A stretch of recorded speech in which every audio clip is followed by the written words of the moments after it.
सभी सखियों, सहेलियों और सखाओं को रेडियो सखी ममता सिंह का नमस्कार। नेहा, आपको भी हमारा नमस्कार। ममता जी, आपको मेरा नमस्कार और सभी सुनने वालों को भी नेहा शर्मा का नमस्कार। क्या हाल है? भाई हाल तो ठीक है। आज हमने देखा आपको कि एक तो सजीव प्रसारण में आप लगातार बोल रही थी जी। और उसके पहले मैंने देखा कि हाथ में कुछ क्रोशिया का बिनाई भी कर रही थी और साथ में अखबार के बंडल भी लिए हुए थी, पढ़ रही थी। तो ये काम के साथ साथ एक साथ इतने सारे शौक निभा लेती हैं। वो अच्छा लगता है। ऐसा लगता है कि देखिए, काम तो करना ही है ममता जी, लेकिन साथ में अगर कुछ ऐसे काम कर लिए जाएं जिससे मन बड़ा प्रसन्न रहे तो अच्छा लगता है। शौक हमारे ये अच्छे रहते हैं। हाँ, और ये शौक बचपन से डेवलप होना चाहिए जी। अगर बच्चों में, छोटा बच्चा नहीं जानता कि उसको क्या शौक है, लेकिन माता पिता देखते हैं। मेरा तो ये कहना है कि मेरा जो निजी अनुभव और निजी सोच है वहाँ ये बताना चाहती हूँ कि अभी माता पिता और परिवार की जिम्मेदारी बनती है कि बच्चों में कुछ ऐसा एक्स्ट्रा करिकुलर की ओर उन्मुख करना चाहिए, क्योंकि जब वो बड़े हो जाते हैं, नौकरी पेशा करने लगते हैं और जाहिर सी बात है कि आपके पास दोहरी तेहरी जिम्मेदारियां हैं, तो कहीं न कहीं प्रेशर फील होता है आपको और कहीं न कहीं तनाव महसूस होता है। तो ऐसे में अगर आपके काम के साथ कोई अलग भी शौक है, हुनर है, तो आप उसमें अपने को डाइवर्ट करके खुश रह सकते हैं। मान लीजिए हम दफ्तर में, हम या आप सभी दफ्तर में 8 घंटे 9 घंटे काम करते हैं और अभी तो बहुत सारे कंपनियों में, बहुत सारी जगहों पे 12-12 14-14 घंटे काम होते हैं। तो इतना काम करने के बाद एक ऐसा समय होना चाहिए, एक स्पेस होना चाहिए खुद के लिए, जहां पर आप अपने मन का करें, अपने शौक पूरे करें। बिल्कुल। और जैसे कि ये कह सकते हैं इन दिनों तो, क्योंकि ज्यादातर काम तो स्क्रीन के थ्रू ही होते हैं। आप कंप्यूटर देख रहे हैं, आप फोन देख रहे हैं, कुछ भी अगर वर्क फ्रॉम होम भी करें तो आप कंप्यूटर और फोन से जुड़े रहना पड़ता है पढ़ाई के लिए भी। तो ऐसे समय में जब हम अपने किसी शौक की तरफ जाते हैं तो कुछ देर उससे भी दूर हो जाते हैं। तो क्योंकि कंप्यूटर स्क्रीन या ऐसा हम जब स्क्रीन देखते रहते हैं तो हमारा दिमाग थोड़े अलग तरह से चलता है, और जब हम अपने शौक की तरफ जाते हैं तो धीरे धीरे शांत भी हो जाते हैं और बहुत सी अच्छी अच्छी गतिविधियां हमारे मन में होती है, भावनाएं अच्छी आती हैं। और कई नकारात्मक बातें जब होती हैं कहीं इर्द गिर्द, तो वो आप भूल जाते हैं जी। तो इसलिए आप अपने कामकाज के साथ साथ कोई न कोई शौक जरूर पालिए, और वो कहते हैं शौक का नशा होना चाहिए। तो हमने तो इतनी सारी बातें कह दी, लेकिन हमारे श्रोता क्या कहना चाहते हैं, मुझे कुछ कहना है। जो एक सेगमेंट है उसके अंतर्गत हमें इंतजार है कि हमारे श्रोता अपने अनुभव साझे कि वो अपने काम के साथ किस तरह के शौक पालते हैं। कि पढ़ाई लिखाई का शौक है उन्हें, पिक्चर देखने का, घूमने का, या फिर कुछ बिनाई कढ़ाई का शौक है, पेंटिंग का शौक है, चित्रकारी का शौक है। तो अपने अनुभव साझा करें हमारे श्रोता। बिल्कुल। और इसके साथ ही आज हम लोग कुछ विषय और भी लिए आए हैं उनके लिए। जैसे आज विश्व अंगदान दिवस है तो इस पर बातें होंगी। और कहानी पद्मश्री की में आज हम लेने वाले हैं पैट्रिशिया मुखीम की बातें, समाज सेवा से वो जुड़ी हैं। और कई बार ये तो शौक की बातें हमने की जहां पर आप खुश हो लेते हैं, लेकिन कई ऐसे दुखद घटनाएं होती हैं जहां जाते हैं, वहां पर भी देखा है लोग कि कहीं शोक मनाने जा रहे हैं और बढ़िया जरी वाली साड़ी पहन के तैयार होकर, लिपस्टिक लगाकर, ये महिलाओं की बात है, पुरुषों के लिए भी कि अच्छे शर्ट वर्ट पहन के बढ़िया तैयार होकर गए और वहां पहुंच के बहुत तपाक से किसी से गले मिलना, नमस्ते करना और हाथ मिलाना। लेकिन वहां का एक शिष्टाचार होता है, उसके बारे में जानकारी होना बहुत जरूरी है। क्योंकि आप दुख मनाने गए हैं, पता चला कि आप बड़े खुशहाल नजर आ रहे हैं, तो अच्छा नहीं लगता ना। तो अब दुख में गए हैं तो उस तरह से, मतलब एक अपनी भावना भी उस तरह की होनी चाहिए, दिखावे के तौर पर नहीं, लेकिन एक अपनी भावना, क्योंकि हम गए तो उसी लिए हैं। और साथ ही साथ आज हम जो एक और विषय लिए आए हैं वो है बारिश में कीड़ों के काटने पर क्या उपयोगी टिप्स हम अपना सकते हैं, क्या करना चाहिए हमें। बिल्कुल।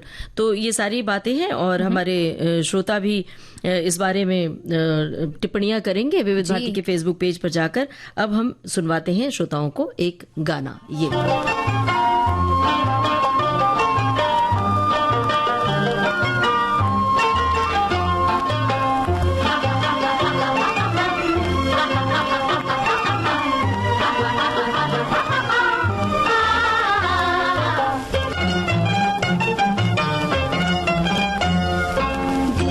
संग आंख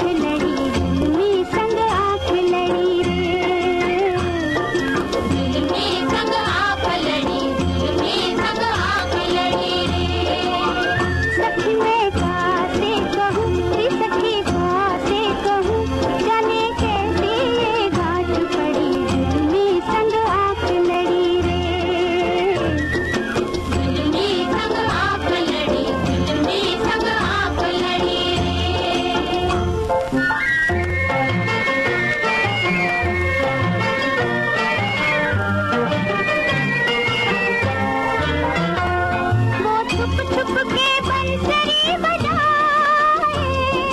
छुप छुप के बंसरी बजाए रे, वो छुप छुप के बंसरी बजाए, सुनाए मोहे मस्ती में डूबा हुआ राग रे।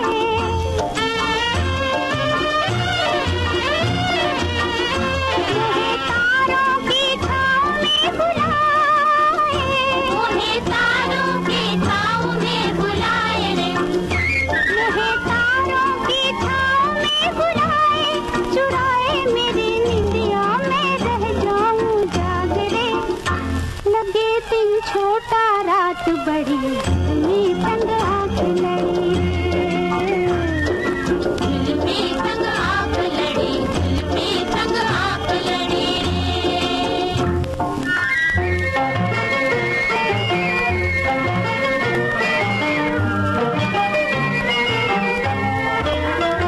बातों बातों में रोग बढ़ा जाए, बातों बातों में रोग बढ़ा जाए रे, बातों बातों में रोग बढ़ा जाए, हमारा जिया तड़पे किसी के लिए शाम से।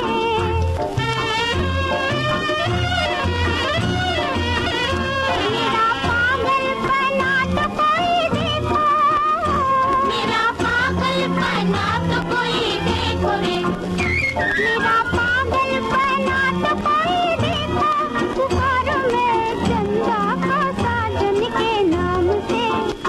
फिर मन पे जादू की छड़ी, फिल्मी संग आँख लड़ी रे, फिल्मी संग आँख लड़ी, फिल्मी संग आँख लड़ी रे। सखी मैं कासे कहूँ रे, सखी कासे कहूँ, जाने कैसी ये गाँठ पड़ी, फिल्मी संग आँख लड़ी रे, फिल्मी संग आँख लड़ी, फिल्मी संग। तो हम अपने सखियों सहेलियों को बहुत सी बातें करते रहते हैं ममता जी, और आज विश्व अंगदान दिवस है जो कि हर वर्ष 13 अगस्त को मनाया जाता है। और इस दिवस को मनाने का उद्देश्य है कि अंगदान के बारे में जागरूकता बढ़ाई जाए और इससे जुड़ी जो भ्रांतियां हैं उन्हें दूर करने के लिए मनाया जाता है, क्योंकि कई बार लोग ये सोचते हैं कि अंगदान करने से मुक्ति नहीं मिलेगी। तो इस तरह की जो भ्रांतियां हैं उसे दूर करने के लिए आज का दिन मनाया जाता अब है। मेडिकल साइंस इतना एडवांस हो चुका है ना कि ये जो भ्रांति है इस बारे में सोचना भी निरर्थक है। जी। अब तो अगर आपके एक अंगदान से किसी की जान बचती है, किसी को जीवन मिलता है, तो इससे बड़ा उपकार क्या हो सकता है। अगर जो लोग ये मानते हैं कि हमें आध्यात्मिक रूप से कोई नुकसान होना है, तो उनको यही मानना चाहिए कि ये तो और उपकार एक तरह का ईश्वर की पूजा पुण्य की तरह पुण्य से जुड़ जाता है। तो इसलिए अंगदान करने के लिए संकोच नहीं करना चाहिए, न ही ज्यादा उसमें चिंता करनी चाहिए। डॉक्टर से सलाह जरूर ले लें। और अंगदान के लिए लोगों को प्रोत्साहित करने के लिए इस दिन को हम याद करते हैं, जैसे गुर्दा, हृदय, अग्नाशय, आंखें, किडनी और फेफड़े जैसे अंगों का दान गंभीर बीमारी से पीड़ित व्यक्तियों की जान बचा सकता है। ये हमें ध्यान में रखना चाहिए। हाँ, और ये अंगदान के लिए अगर किसी को करना हो तो इसके लिए बहुत सारी संस्थाएं भी मौजूद हैं और अपनी सहमति से ही होता है। अगर आप 18 साल के व्यक्ति हैं तो 18 साल के जो भी हैं वो अपने अंगदान को जीवित रहते हुए भी आप अपनी इच्छा जाहिर कर सकते हैं। उसके लिए एक फॉर्म होता है, वो आप भर देते हैं और उसके बाद जब भी किसी व्यक्ति की मृत्यु होती है तो उसके बाद अगर उसने अंगदान करने का ये संकल्प लिया है तो उसके जिन जिन अंगों को वो देना चाहता है वो सभी अंगदान के तहत ले लिया जाता है। और अगर 18 वर्ष से कम की आयु हो और माता पिता चाहते हो, अगर माता पिता ने खुद भी अंगदान किया हो और वो चाहते हैं कि उनके बच्चे भी करें, तो वो उसके पहले एक फॉर्म भर सकते हैं और उसको अपनी अनुमति से वो अंगदान के लिए कह सकते हैं। हालांकि बच्चा अगर 18 वर्ष का होता है और वो नहीं चाहता है तो वो इस चीज से मना भी कर सकता है। और पहला अंगदान किया गया था 1954 में। रोनाल्ड ली हेरिक ने अंगदान किया था सबसे पहले अपने जुड़वा भाई को। उन्होंने किडनी दी थी और ये सफल एक ऑपरेशन हुआ जिसके तहत दोनों ही स्वस्थ रहे काफी लंबे समय तक। और उसके बाद धीरे धीरे अंगदान का महत्व भी लोगों को समझ में आया और जो हमारा साइंस है किस तरह से तरक्की करा और अब तो बहुत ही अच्छी तरह से ये सारी चीजें हैंडल की जाती हैं। पहले तो कुछ मुश्किलें भी आती थी लेकिन अब इतनी तरक्की हो गई है कि तुरंत ही छुट्टी भी मिल जाती है। इन दोनों जो पहले जिन ऑपरेशंस को बहुत बड़ा माना जाता था वो तो आजकल बिना चीर फाड़ के लेजर के जरिए हो जाते हैं। और अंगदान जैसी जो चीजें हैं वो बहुत ही आम होती जा रही है और और जरूरी नहीं है कि आप एक डोनर लिस्ट होती है और उसमें आप जिनको भी अंग चाहिए, जिसे भी कोई भी गंभीर बीमारी है, वो उस लिस्ट में अपना नाम उसमें रख सकते हैं और उनके अनुसार उनकी जो अवस्था है, उनकी आयु है, उनकी किस तरह का रहन सहन है, उससे देखकर क्षमता उनकी कितनी, शारीरिक क्षमता कितनी है, वो देखकर इस तरह की लिस्ट को देखा जाता है। और जो भी कोई अंगदान करता है और अंग मिलता है तो उसे इस तरह से तुरंत उन्हें बताया जाता है कि अब एक उनके लिए अंग ऐसा मिला है जिसे वो ले सकते हैं। और एक चीज और है, कुछ अंग के कुछ हिस्सों के लिए पहले से बताना पड़ता है, जो मृत्यु के बाद ही हो सकता है, जैसे आंख, नेत्रदान। तो नेत्रदान के लिए आपको पहले जिस फॉर्म का जिक्र आपने किया वो फॉर्म भर लिया जाता है और आंखों के दान के लिए कुछ समय सीमा होती है, उस समय सीमा के अंदर ही आपको नेत्रदान किया जाता है, करना पड़ता है। तो ये बात हो गई। और किडनी और ये सब चीजें तो आप जीवित रहते भी दान करते हैं, लेकिन हाँ, इन सब में खतरा बस इतना होता है कि आप अपनी इच्छा से ऐसी मुहिम न चलाएं या कहीं डॉक्टर को कन्विंस ना करें। डॉक्टर जैसा कहें वैसा ही करना चाहिए कि आप उसके लिए उपयुक्त हैं या नहीं। बहुत सारे लोग ब्लड डोनेट करने के लिए भी, रक्तदान के लिए भी चिंतित हो जाते हैं कि अरे मेरे शरीर से इतना सारा खून निकल जाएगा तो हमें कमजोरी आ जाएगी। वो डॉक्टर से पूछते भी हैं कि हमें चक्कर वक्कर तो नहीं आएगा। तो ब्लड डोनेट करना तो बहुत आम बात हो गई है आजकल, इसमें कोई भी खतरा नहीं होता है। बस कुछ मिनट के लिए डॉक्टर वहां पे आपको बिठाते हैं रेस्ट करने के लिए, बाकी आप तो रक्तदान कर सकते हैं। तो अंगदान के लिए आपको बहुत ज्यादा सोचने की जरूरत नहीं होती है। अगर आपके अंगदान से किसी को जीवन मिले तो आपको इस बात से खुश होना चाहिए। और अब एक गीत सुनते हैं। नैनों के मैं दीप जलाऊंगा, तेरे नैनों के मैं दीप जलाऊंगा, अपनी आंखों से दुनिया दिखलाऊंगा। अच्छा, वो क्या है? एक मंदिर है, उस मंदिर में एक मूरत है। ये मूरत कैसी होती है? तेरी सूरत जैसी होती है। वो क्या है? एक मंदिर है।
मस्त हवा ने घूंघट खोला कलियों का, मस्त हवा ने घूंघट खोला कलियों का, झूम के मौसम आया है रंग रलियों का। वो क्या है? एक बगिया है, उस बगिया में कई भंवरे हैं। भंवरे क्या जोगी होते हैं? नहीं दिल के रोगी होते हैं। वो क्या है? एक बगिया है।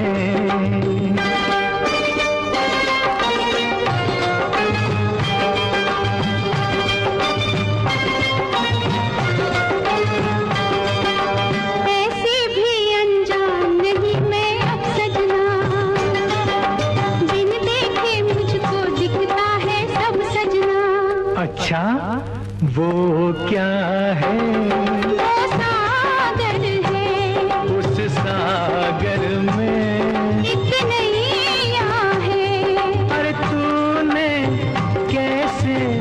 नाम लिया, मन से आंखों का काम लिया, वो क्या है? वो सागर है।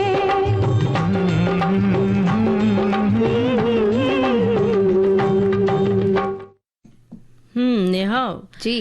मोबाइल के स्क्रीन पर आप लगातार कुछ देख रहे हैं, किसी श्रोता ने कुछ लिखा है अंगदान के विषय में क्या? हाँ, बहुत से कमेंट्स आ रहे हैं हमारे सभी श्रोता, सुधी श्रोता कह सकते हैं, क्योंकि उनको हर विषय में कुछ ना कुछ पता होता है। तो अंगदान के विषय में भी हमारे श्रोता ने लिखा है कि बहुत ही महत्वपूर्ण दिवस है, लोगों को मनन करने और अपने अंगों को दान करने के प्रति जागरूक करता है।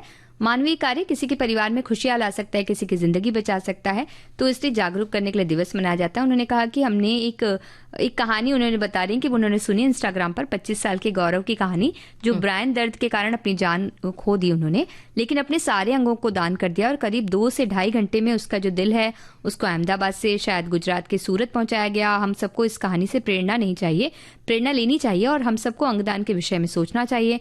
और उस छोटे से बच्चे को भी बहुत सलाम, जिसने छोटी सी उम्र में इतना कुछ देखा और जान जाने के बाद भी उनके माता पिता ने अंगदान किया और कम से कम 4-5 जिंदगी बचा कर वो इस दुनिया से गए। क्या बात है, कितनी सजगता की बात है ये, इससे हम सबको प्रेरणा लेनी चाहिए।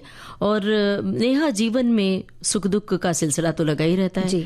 कहते हैं कि भले ही आप किसी के सुख में शामिल ना हो, लेकिन दुख में साथ जरूर निभाना चाहिए। हालांकि सामाजिक तौर पर कई बड़े मतलब ये हमें पता नहीं चलता है बड़े मौकों पर कि किसी के शोक में कैसे शामिल हुआ जाए। कई बार तो ये भी लगता है कि बहुत जो नज़दीकी लोग हैं और अचानक अगर इस दुनिया से चले जाते हैं तो फिर समझ में नहीं आता कि कैसे ढांढस बंधाए, कैसे हम उनके दुख पर फाहा रखें। लेकिन कुछ बातें हैं जिनका हमें ख्याल रखना चाहिए। बिल्कुल। और जैसे हम शोक के माहौल में जैसे ही पहुंचते तो आमतौर पर आदत होती कि क्या हुआ था ये हमें जानना है, तो हम पहुंचकर लगातार बार बार पूछताछ करते रहते हैं। हाँ, सामने वाले व्यक्ति भी आमतौर पर वो चीजें बताते होते हैं क्योंकि उन्हें भी पता होता है, लेकिन कई बार क्या होता है कि अगर वो नहीं भी बता रहे हैं तो हम बार बार उनसे पूछते रहते हैं क्या हुआ, फिर क्या हुआ, आगे क्या हुआ। तो इससे क्या होता है, वो उस पल को लगातार उन्होंने बताया होगा आपके पहुंचते तक भी, और बार बार आप उन्हें याद कराते हैं तो मानसिक रूप से वो थक चुके होते हैं कई बार। लेकिन बार बार वो चीजें पूछते रहने से जो शोक में व्यक्ति है वो उससे निकल ही नहीं पाते, कुछ और ज्यादा उसमें गहरा जाते हैं। तो ऐसा करना भी थोड़ा उचित नहीं है। बिल्कुल सही कह रही हैं आप। और कई बार लोग शोक में जाते हैं और कुछ ही समय में हंसी मजाक करने लगते हैं। हाँ। भले आप कई दिनों बाद किसी परिचित से मिल रहे हो, लेकिन मौके को देखकर व्यवहार करना सही रहता है। अब ये जरूरी नहीं कि आप बेवजह रोते रहें, लेकिन शांति से पास में बैठना, चुपचाप बैठना भी एक तरीका होता है। और एक कंधे पर अपनेपन से भरा हाथ रखना भी आपकी भावना को दर्शा सकता है। आजकल यहाँ मतलब बड़े शहरों में, कहें महानगरों में, आजकल ये परंपरा हो गई कि किसी के विदा होने पर लोगों को ये मतलब एक तरह से बुलाना ही कहते हैं, मैसेज डाल देते हैं, लोग आते हैं तो उनके खाने पीने की व्यवस्था भी कर दी जाती है, चाय नाश्ते की भी व्यवस्था कर दी जाती है, कुछ कोल्ड ड्रिंक वगैरह। तो लोग वहां भी जाकर खाते पीते समय बातें करते हैं, हंसी मजाक करने लगते हैं कि ये पसंद है, वो नहीं पसंद है, अरे ये हम नहीं खाते हैं, फिर वो रेसिपी बताना शुरू हो जाता है। कई लोगों को हमने देखा। तो ये ठीक नहीं है। खाने पीने की व्यवस्था लोग इसलिए करते हैं कि बहुत दूर दूर से आप आए हैं और बेचारे खुद नहीं खाते हैं, आपके खाने की व्यवस्था की है, तो वहां पर खड़े होकर मीन में एक निकालना या अपनी पसंद नापसंद जाहिर करना, ये भी ठीक नहीं लगता है। और कई बार ये भी बताने लगते कि भाई वो मेरा जो फलाना दोस्त था, वो जो एक रिश्तेदार था, वो भी ऐसे ही हुआ, उसका ऐसा हुआ, फिर ऐसा हुआ, फिर विस्तार में उसका बताने लगते। कई बार जो शोक संतप्त परिवार है उसी के सदस्य को बताने लगते। उन्हें भी कई लोगों से मिलना होता है क्योंकि सब उनसे मिलने आ रहे हैं, लेकिन ऐसे में आप उन्हें पकड़ कर बैठ जाते हैं और आप उनके दुख को बांटने गए, उनको बढ़ाने तो गए नहीं है, तो ये करने लगते हैं। और कई बार ऐसा होता है क्योंकि इन दिनों बहुत से लोगों की तबीयत खराब रहती है, उतनी अच्छी नहीं होती, कुछ एक खास डाइट उन्हें फॉलो करनी पड़ती है, तो ऐसे में हो सकता है कि आप वहां जाके हो सकता है कि उनकी परेशानी बढ़ा दें। आप कहेंगे मैं तो ये नहीं खाता, मुझे तो ये चाहिए, या मुझे वो नहीं चाहिए, या मुझे तो अभी 1 घंटे के अंदर ही खाना चाहिए, मेरे हाथ पैर कांपने लगेंगे। तो इस तरह से अगर जब आप पहुंचते हैं तो कई बार वो परेशान हो जाते हैं। तो इसलिए ऐसी जगह पर फिर आप फोन के जरिए भी उन्हें अपनी भावनाएं बता सकते हैं, और वो यकीन मानिए वो बुरा नहीं मानेंगे क्योंकि इतने लोग आते हैं। उस बीच में अगर आप बाद में भी जाते हैं तो ये ठीक लगता है, बजाय कि आप वहां जाकर अपनी जरूरतों की डिमांड करें कि हमको ऐसे ही रहना या यहाँ ही बैठना है। तो ये थोड़ी मुश्किलें पैदा कर देता है। बिल्कुल सही बात है। और किसी भी शोकाकुल व्यक्ति के सामने बैठकर ये कहते रहना कि उन्होंने जिस अपने को खोया है उसे क्या क्या काम बाकी रह गए थे। जैसे परिवार में किसी का विवाह, जन्म जैसी बातों को लेकर अक्सर ये कहा जाता है कि इसकी शादी देख लेते या नाती पोता देख लेते तो फिर जाते, थोड़ा और रुक जाते। ये कहना भी शोक को कम नहीं करता है बल्कि बढ़ा जरूर देता है। अगर आप ऐसा कहने से पहले ध्यान से सोचें तो आपको ये भान होगा कि हर व्यक्ति अपने जीवन में कुछ न कुछ अधूरा छोड़ ही जाता है, पूरा नहीं कर पाता है। और मृत्यु किसी के हाथ में तो नहीं होती है ना। मृत्यु तो लिखा होता है, जिस दिन जिसको जाना है वो चला ही जाता है। तो ऐसे में ये सब कहना कि अरे क्या बताएं, छोटे छोटे बच्चे हैं और इतनी सारी जिम्मेदारियां थी, पैसे भी ज्यादा छोड़ के नहीं गए, तो ये जो सुन रहा है ना उसके ऊपर और दर्द का पहाड़ आप तोड़ते हैं। उनको और परेशानियां आप बता रहे हैं, उनकी क्या क्या परेशानियां आप उन्हें और बता रहे हैं कि क्या क्या जीवन में होना है। और कई बार ऐसा होता है आप गए हैं शोक में शामिल होने के लिए, अपना फोन आप देख रहे हैं या फोन आ रहा है आपको, आप जोर जोर से बातें कर रहे हैं कि भाई इसके यहाँ पर हम आए हैं, ऐसा हो गया वैसा हो गया, और आप बताने लगते हैं। तो ज्यादा मत बोलें, बेवजह ना बोलें, जितनी सहायता आप अपने आप कर सकते हैं वो कर दीजिए। या शोक से भरे जो किस्से हैं, कहानियां हैं, वो मत सुनाइए। अपने रीति रिवाज मत बताइए। बहुत से लोगों को होता है कि देखिए हमारे यहाँ ये होता है, नहीं यही करिए, ये कीजिए। तो इस तरह से आप बचिए, क्योंकि अगर आपसे पूछ रहे हैं वो तो जरूर बताइए, अगर नहीं पूछ रहे हैं तो आप रहने दीजिए। आप खुद सोचिए कि आप अगर उनकी जगह होंगे तो कौन कौन सा व्यवहार आपको पसंद नहीं आएगा, तो उसके बाद आप खुद वो व्यवहार नहीं करेंगे उनके साथ। उस समय तो बस शांत भाव से बैठ जाना ही, किसी के कंधे पर हाथ रख देना, सिर पर हाथ रख देना ही बहुत होता है। असल में उस समय शब्द कुछ काम नहीं करते हैं। जब इंसान दुख में होता है तो शब्दों की कोई अहमियत नहीं रह जाती, बस आपके बर्ताव की अहमियत रहती है कि आप हाथ पकड़ के कह दें कि चलो हम हैं आपके साथ, कोई ज़रूरत हो तो बताना, बस इतना ही काफ़ी होता है। और फिलहाल हमें अब चाहिए कि एक गाना सुनवा दे अपने श्रोताओं को।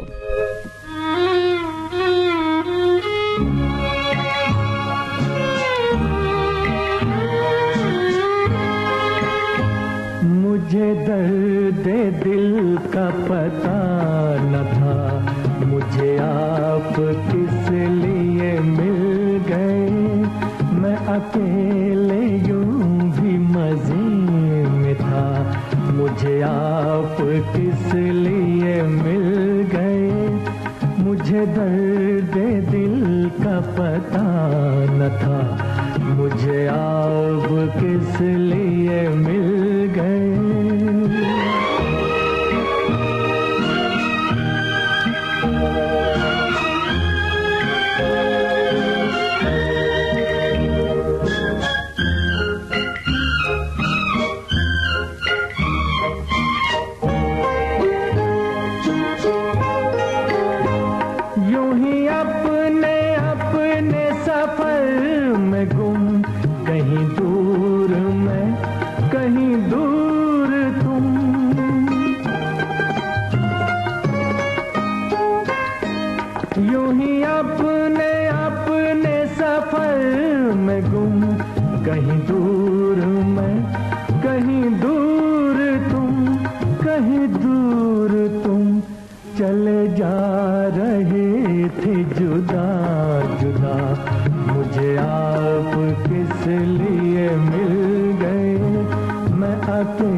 चिराग हूँ किसी बाम का,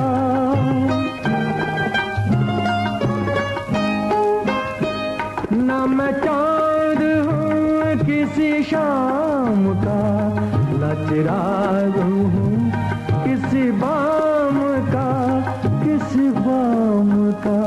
मैं तो रास्ते का हूँ एक दिया, मुझे आप किस लिए मिल गए। मैं अकेले यूं भी मजे में था,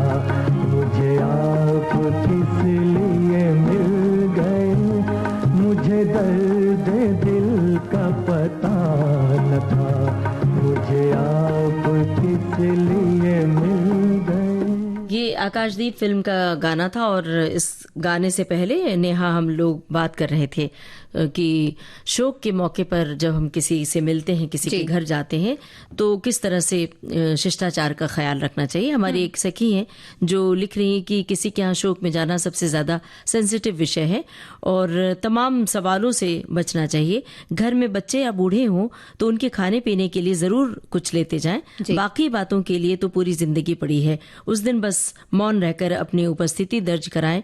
आपका एक सांत्वना भरा हाथ शोकग्रस्त के लिए बहुत बड़ा संबल होगा। बिल्कुल। और हमारे कुछ साथियों ने और भी बातें लिखी, जैसे एक साथी लिखते हैं कि शोक सभा में जाते हैं तो मैंने बहुत लोगों को देखा है कि आपस में बातें करते रहते हैं, हंसते बोलते रहते हैं, चुप चुप करके। बहुत से लोगों को मैंने मतलब कहेंगे कि थोड़ा चुप चुप हो जाओ, जोर से ना करो, लेकिन बातें करते रहते हैं। अगर आप किसी के शोक सभा में गए हैं तो उनके प्रति आपकी संवेदनाएं पूरी हैं तो वो करें जो परिवार वालों के लिए उस समय होता है, उनके लिए गंभीर मुद्दा है, ये गंभीर बात है, तो ऐसे हंस बोलने की कोई जरूरत नहीं है। जो संवेदना है उसे आप दिखाइए, शांति से उनके पास अगर आप बैठते हैं तो ये ठीक रहेगा, बजाय इस तरह से रहना।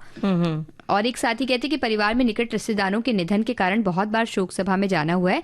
जाने से पहले सोचती कि कोई हल्के कलर की या सिंपल सी साड़ी पहनूं, वही पहनकर जाती हूँ, लेकिन वहां जाने पर देखती हूँ कि महिलाएं आजकल फैंसी साड़ियां पहन के आ रही हैं। शोक सभा के दौरान बार बार मोबाइल देख रही हैं, आसपास बैठी महिलाओं से धीरे धीरे बातें कर रही हैं। ऐसा लगता है कि औपचारिकता निभाने के लिए ही वो वहां शामिल हुई हैं। हमारे एक श्रोता ने लिखा है कि मैं बस इतना कहना चाहूंगा कि रिश्तेदारी या आप अपने मिलने वालों के गम और शोक के समय मैं जरूर शामिल होता हूँ शिष्टाचार के साथ। मैं उनकी शादी ब्याह या अन्य फंक्शंस पर शामिल हूँ या ना हो सकूं किसी भी कारण से, लेकिन किसी भी कारण से मैं शोक में जरूर पहुंचता हूँ। ये बहुत अच्छी बात है, क्योंकि वही बात है कि दुख में आप शामिल हो तो जरूरी है। कई बार हम नहीं जा पाते शादी ब्याह में तो वो नाराज हो सकते हैं, लेकिन ऐसा नहीं है कि वो जब शोक के समय अगर आप नहीं जाते तो उन्हें जरूर याद रहता है कि कौन आया, किसने उनके मतलब ध्यान रखा, किनसे बातें हुई, ये सारी बातें याद रह जाती मन में। अब नेहा ये बातें हम थोड़ी देर के लिए विराम देते हैं इन बातों पर, और एक ब्रेक के बाद हम वापस अपने मुद्दे पर आएंगे और बहुत सारे विषयों पर बातें करेंगे।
भारूड एक ऐसी कला है, कंटेम्पररी है। वो उसी दिन जो भी गांव में घटित होता है शाम को वो भारूड में रिफ्लेक्ट होता है।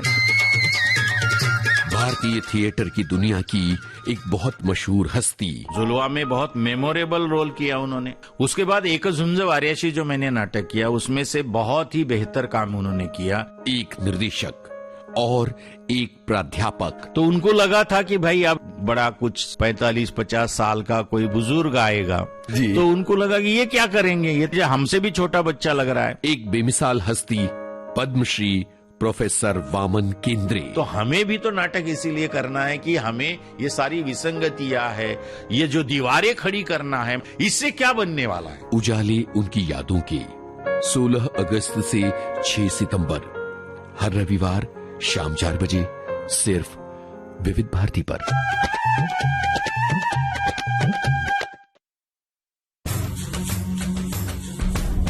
रुपहले पर्दे की जगमगाती दुनिया के अभिनय की सादगी और संवेदना से सजी एक बेमिसाल जोड़ी, यशपाल शर्मा और प्रतिभा शर्मा। यशपाल जी उनकी एक बहुत अच्छी नेचर है कि मतलब फॉरगिव कर देते हैं चीजों को। सुनिए उनके जीवन, संघर्ष, अभिनय और अनकहे किस्सों की दिलचस्प दास्तान। मैं अगले दिन आशुतोष गोवारिकर से मिलने गया। उन्होंने घूम घूम करके 3.5 पौने 4 घंटे सिर्फ स्टोरी सुनाई मुझे। रोल जब मैं सुन रहा था तो मुझे लगा यार ये जो लाखा का रोल है ना, ये सबसे बढ़िया रोल। नेगेटिव है, प्यार करता है, जलता है, फिर चेंज हो जाता है, सुधर जाता है, फिर मैच जितवाता है, तो मतलब काफी वेरिएशन थी। सेल्यूलॉइड के सितारे 18 अगस्त शाम 4 बजे सिर्फ विविध भारती पर। कि हम तुम चोरी से बंधे एक डोरी से, जइयो कहाँ से हुजूर। विविध भारती पर आप सुन रहे हैं सखी सहेली, और आज ममता जी हम कहानी पद्मश्री की ये सुनाते हैं और इसमें उन महिलाओं की बात करते हैं जिन्हें पद्मश्री पुरस्कार से नवाजा गया है। आज हम बात करने वाले हैं पैट्रिशिया मुकीम की, जो समाज सेवा से जुड़ी हैं। मेघालय की पत्रकार, लेखिका और सामाजिक कार्यकर्ता हैं और उन्होंने उग्रवाद के खिलाफ उस समय आवाज उठाई जब इसकी सबसे ज्यादा जरूरत थी, और इसलिए पैट्रिशिया मुकीम की पहचान एक ऐसी सशक्त महिला के तौर पर होती है जिन्होंने 1970 से 1990 के दौरान मेघालय में फैली हिंसा और उग्रवाद का निडरता से सामना किया। और ये भी बता दें कि ये वो दौर था जब मेघालय में उग्रवाद अपने चरम पर था। शाम होते ही सड़कें वीरान हो जाती, लोग घरों में बंद हो जाते, पूरे समाज में डर फैला हुआ था। और तो और स्कूल बंद, व्यापार ठप और आम जनता कुछ कहने से भी डरती। हत्या, अपहरण, फिरौती, धमकी जैसी घटनाएं तो आम हो गई थी। पैट्रिशिया उन दिनों एक आम युवतियों के जैसे पढ़ना पसंद करती थी। उपन्यास में वो खोई रहती थी और एक खुशहाल भविष्य का सपना देखा करती, जबकि माहौल वैसा नहीं था। और आखिरकार पैट्रिशिया ने निर्णय लिया कि अपने साथ कुछ 20-25 लोगों को वो लेकर सड़कों पर उन्होंने निकलना शुरू किया। ये डर के खिलाफ लड़ने की मुहिम थी, क्योंकि कोई निकलता ही नहीं था। तो उन्होंने लोग इससे आगे बढ़े इसलिए ऐसा किया। और बाद में वर्ष 1996 में उन्होंने एक संगठन बनाया जिसका नाम उन्होंने रखा शिलोंग वी केयर। और इस संगठन में वो लोगों को जागरूक करने का काम करने लगी। दुकानदारों से वो कहा करती कि शाम के समय भी दुकानें खुली रखें, लोगों को बाहर निकलने के लिए कहती हैं और जिंदगी जीने की बातें करती हैं उनसे। और उन्होंने शांति मार्च निकाले, नुक्कड़ सभाएं की, नुक्कड़ नाटक किए और एक ही संदेश दिया कि हिंसा किसी समस्या का समाधान नहीं है। उनकी इतनी कोशिशों के बाद लोग भी जुड़ने लगे, क्योंकि जनता भी परेशान हो चुकी थी कैद रहते हुए। पैट्रिशिया मुकीम के शांति मार्च में बच्चों से लेकर बड़ों तक हजारों की संख्या में लोग शामिल हुए। सभी ने मिलकर नारे लगाए कि हमें तो उग्रवाद नहीं चाहिए। और ये एक बड़ी बात थी, क्योंकि ये सभी चाहते थे, लेकिन सामूहिक रूप से इस तरह कहने का साहस पहले किसी में नहीं था। बिल्कुल, और ये हुआ क्योंकि इस मामले में एक घटना ऐसी हुई जिसने मुख्य भूमिका निभाई। उग्रवादियों ने एक टेलीविजन की दुकान में जाकर विवाद किया और कुछ निर्दोषों को मार दिया। और इसके बाद पैट्रिशिया के संगठन ने एक सभा बुलाई और उसमें और भी लोग शामिल हुए। सभी उग्रवाद से परेशान हो चुके थे, क्योंकि आर्थिक विकास को ठप्प करने में भी उग्रवादियों का बड़ा हाथ था। रोजगार, व्यवसाय, स्कूल, जीवन सब कुछ प्रभावित था। आखिरकार लोगों ने डर के खिलाफ कदम उठाया और इस आंदोलन में सरकार का भी उन्हें साथ मिला। तत्कालीन गृह मंत्री रॉबर्ट गार्नेट लिंगदो ने अपना सहयोग उन्हें दिया और उग्रवादियों की आर्थिक मदद किस तरह से रोकी जाए इसके लिए एक नियम बनाया। और जो भी व्यक्ति उग्रवादियों को फिरौती देता तो उसके खिलाफ शिकायत दर्ज की जाती। तो लोगों ने फिरौती देना बंद कर दिया और उग्रवादियों को आर्थिक मदद मिलनी बंद हो गई। तो इसका असर ये हुआ कि वो आत्मसमर्पण करने लगे और धीरे धीरे पैट्रिशिया मुकीम की मुहिम को जीत हासिल होने लगी और शांति लौटने लगी। 2015 में अदालत ने निर्देश दिया कि उग्रवादियों के बंद के आह्वान प्रेस विज्ञप्ति को प्रकाशित न किया जाए। इससे भी उनकी गतिविधियां प्रभावित हुई। उग्रवाद की घटनाएं कम से कम होने लगी।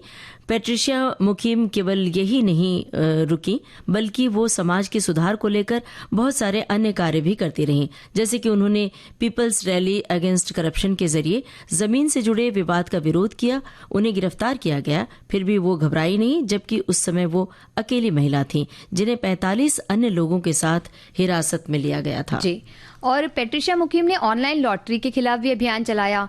मेघालय इकोनॉमिक डेवलपमेंट काउंसिल में भी राज्य के भविष्य के लिए उन्होंने काम किया। द शिलोंग टाइम्स की संपादक रह चुकी पैट्रिशिया मुकीम को कई प्रतिष्ठित पुरस्कारों से नवाजा गया है, लेकिन साल 2000 में उन्हें भारत के चौथे सबसे बड़े नागरिक सम्मान पद्मश्री से सम्मानित किया गया। सामाजिक संघर्षों और कार्यों में पूरी तरह समर्पित पैट्रिशिया मुकीम निजी जीवन में अपने बीते को खोने के गहरे दर्द से जूझती, अपने बेटे को खोने के दर्द से जूझती रही। आज भी समाज के लिए सक्रिय हैं।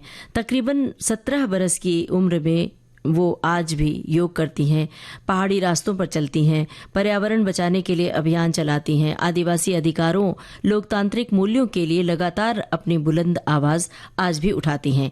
उनका मानना है कि अगर बदलाव लाना है तो एकजुट होना होगा, क्योंकि जब सब साथ खड़े होते हैं तभी बदलाव आता है।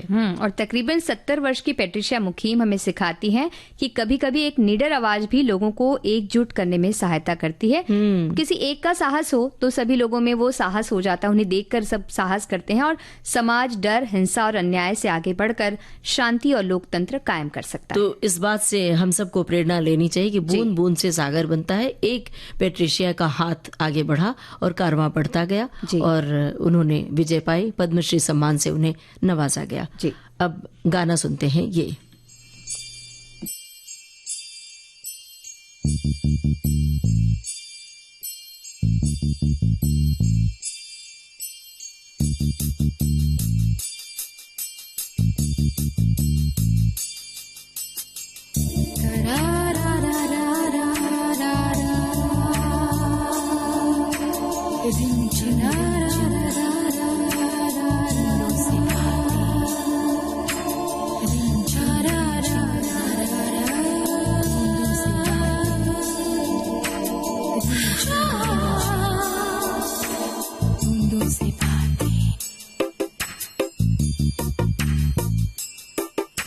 भीगे भीगे भीगे जादू भरी लम्हों की रातें, भीगे भीगे भीगे जादू भरी लम्हों की रातें, देख करने लगी हूँ मैं बूंदों से बातें, बूंदों से बातें, बूंदों से बातें,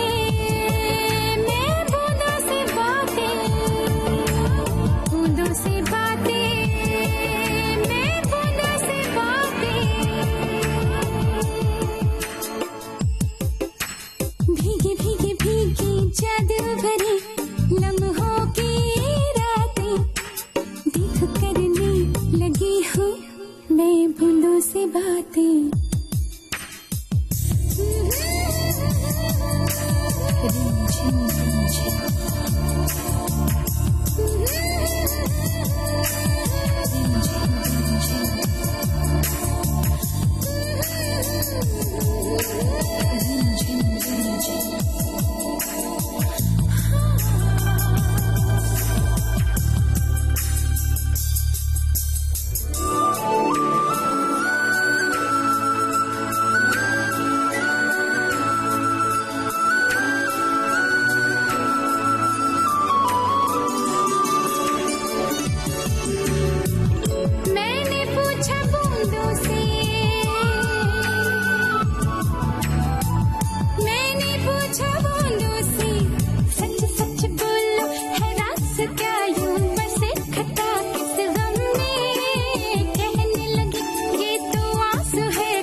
लगी हूँ मैं बूंदों से बातें।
हाँ, तो नेहा, हमने शुरुआत में बताया था कि श्रोताओं से हमने ये शौक के बारे में पूछा था, लेकिन बहुत सारे श्रोता तो अभी लिख नहीं रहे। हमें लगता है हमारे श्रोताओं को विविध भारती सुनने के अलावा और कोई शौक नहीं, क्योंकि हमारे एक श्रोता लिख रहे हैं कि शौक तो बहुत से थे, अब सिर्फ विविध भारती प्रोग्राम के ही सुन पा रहे हैं, उनमें से कोई प्रोग्राम मिस कर जाता हूँ।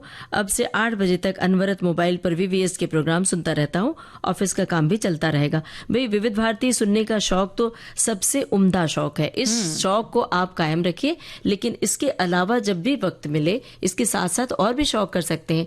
विविध भारती सुनते हुए आप पढ़ाई लिखाई कर सकते हैं, पेंटिंग कर सकते हैं, निटिंग कर सकते हैं, खाना बना सकते हैं, क्या कुछ भी कर सकते हैं, सब कर सकते हैं। रेडियो के साथ सब चीजें की जा सकती है। ऐसा ही तो मतलब हमने शुरुआत से ऐसे ही तो सब बड़े हुए हम सब, सही बात रेडियो है। सुनते सुनते सारे काम करते करते। और रेडियो सुनते सुनते अगर हम काम करते हैं तो कल्पनाशीलता का विस्तार भी होता है, क्योंकि हम सोच रहे होते हैं, विविध भारती सुन रहे होते हैं, तो निश्चित रूप से एक दृश्य खींच रहे होते हैं उस समय।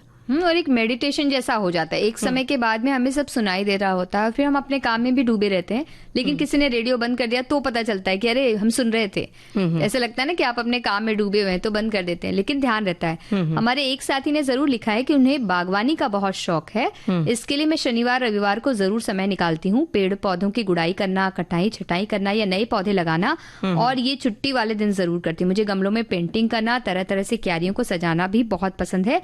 इसके लिए भी समय निकल ही जाता है। और रेडियो सुनना और विविध भारती पेज पर कमेंट करने के लिए काम से थोड़ा समय चुरा ही लेती हूँ।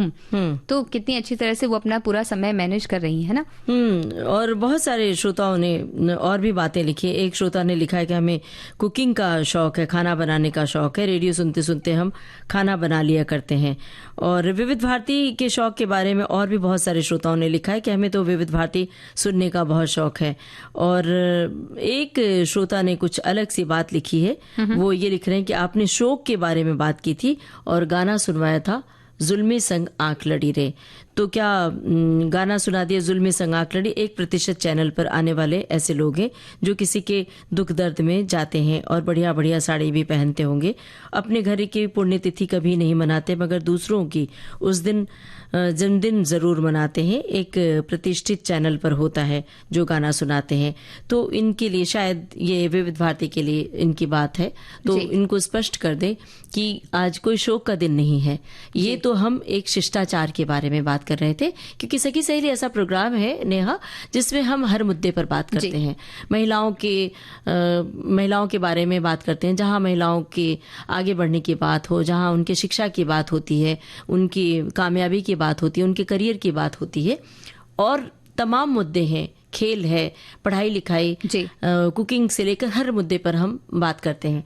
तो इसी के तहत ये मुद्दा उठाया, तो जहां पर शिष्टाचार की बात है जी। तो लेकिन ममता जी, एक बात तो ये भी हम कहना चाहेंगे इनसे कि शायद ये बहुत ध्यान से नहीं सुन रहे हैं, क्योंकि जुल्मी संग आंख लड़ी गीत से तो हमारे कार्यक्रम की शुरुआत हुई थी। बिल्कुल। और जब हमने शोक से संबंधित बातें की तो उसके अनुरूप ही गीत हमने सुनवाया, जिसे हमारे सभी श्रोताओं ने सुना है और उन्हें पता है कि असलियत क्या है। और जिन्होंने नहीं सुना, हम तो कहेंगे इन श्रोता को कि 3 बजे रात में भी इसी कार्यक्रम का पुनः प्रसारण होता है, तो वो जरूर उसे सुने और उसके बाद ही कोई निर्णय लें, है ना।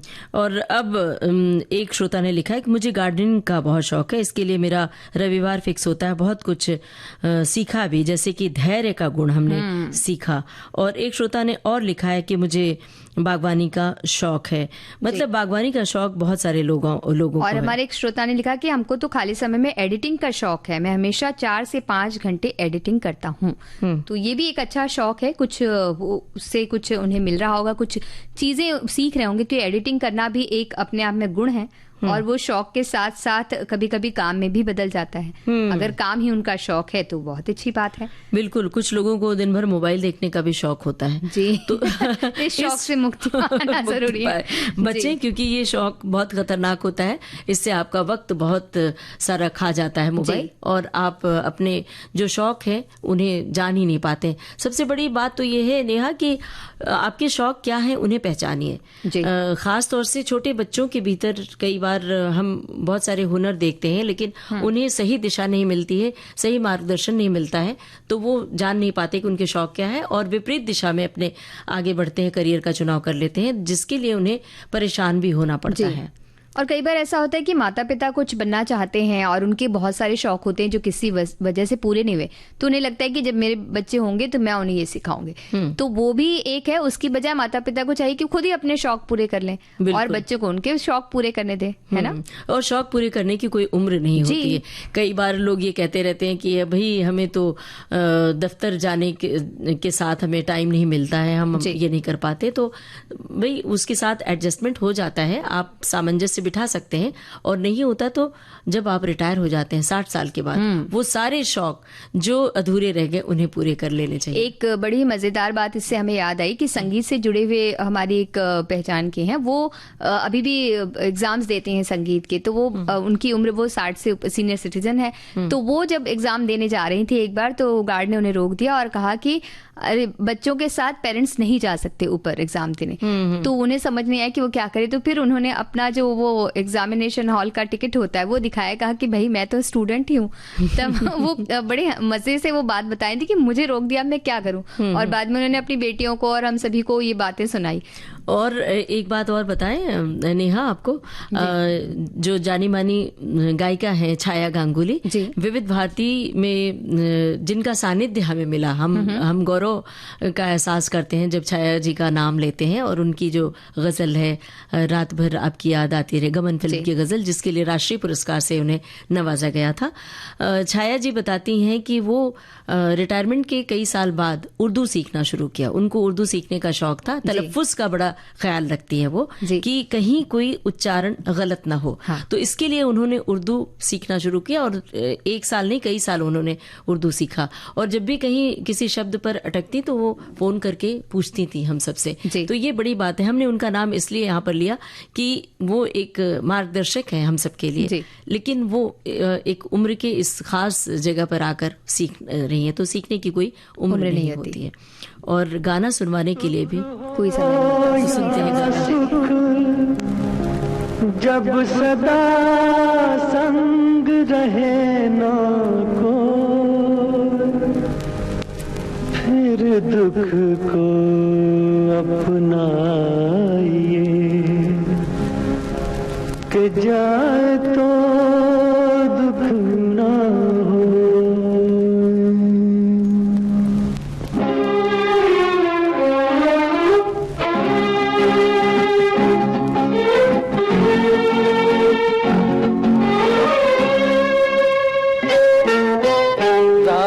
मनवा दुख की चिंता क्यों सताती है, दुख तो अपना साथी है। राही मनवा दुख की चिंता क्यों सताती है, दुख तो अपना साथी है। सुख है एक छाँव ढलती आती है जाती है, दुख तो अपना साथी है। राही मनवा दुख की चिंता क्यों सताती है, दुख तो अपना साथी है।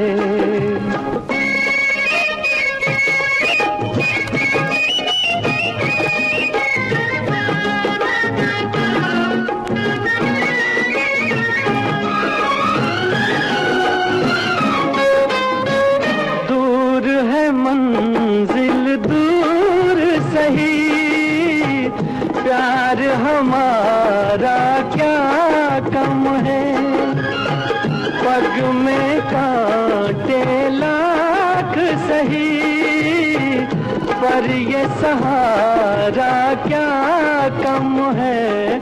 हमरा तेरे कोई अपना तो है, हमरा तेरे कोई अपना तो है। ओ सुख है एक छाँव ढलती आती है जाती है, दुख तो अपना साथी है। राही मनवा दुख की चिंता क्यों सताती है, दुख तो अपना साथी है।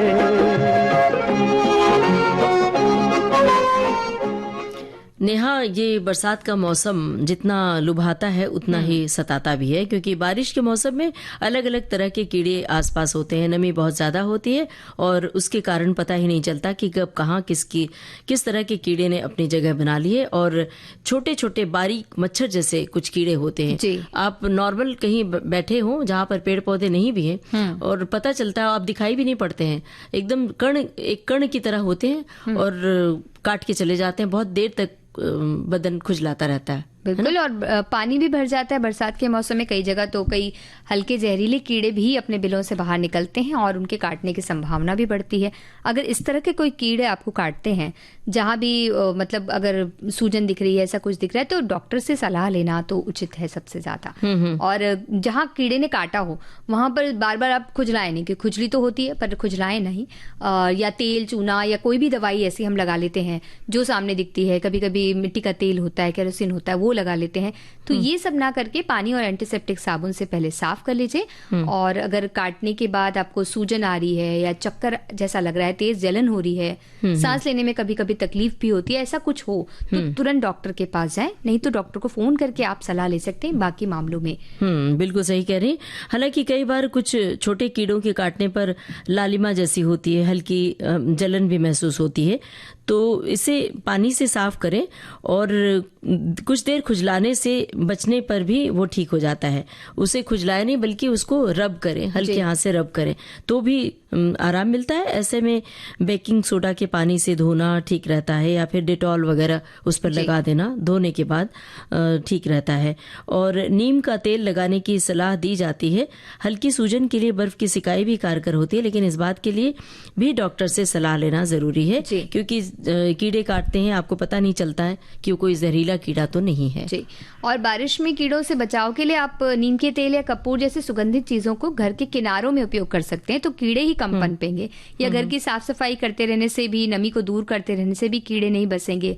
बिस्तर को झाड़ के सोइए, जो कपड़े हमने कहीं लगा दिए हैं या अलमारी में रखें तो भी एक बार झाड़ के पहनिए। जूते चप्पल भी झाड़ कर पहनिए, कभी कभी छोटे छोटे कीड़े उसमें छुपे होते हैं, तो इससे भी हम बच सकते हैं।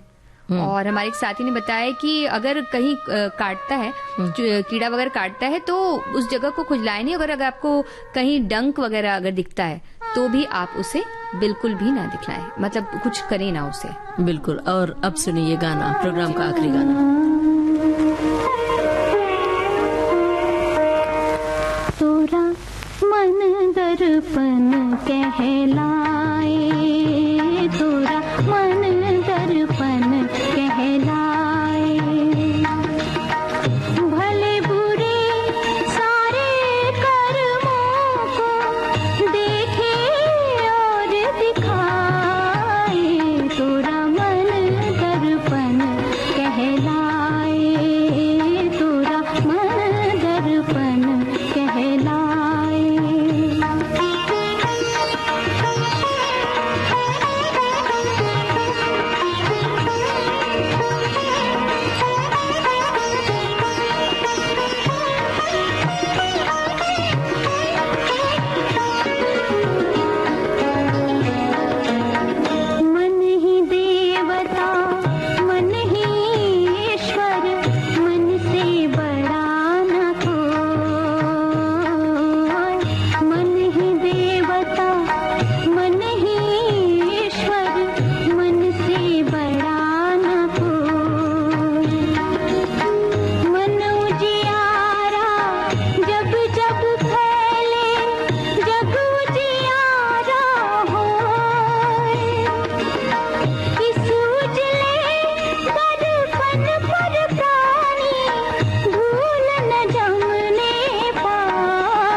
अब घड़ी की ओर जरा देखिए, बिल्कुल वक्त नहीं है कि हम कुछ बोले बतियाएं या जी। गाना सुनवाएं। लेते हैं सखियों और सखाओं से इजाजत। आप सभी को ममता सिंह और नेहा शर्मा का नमस्कार।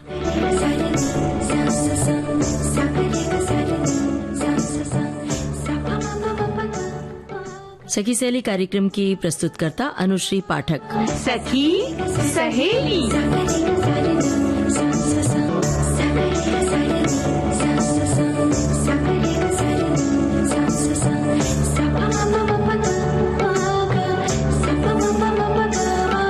सखी सहेली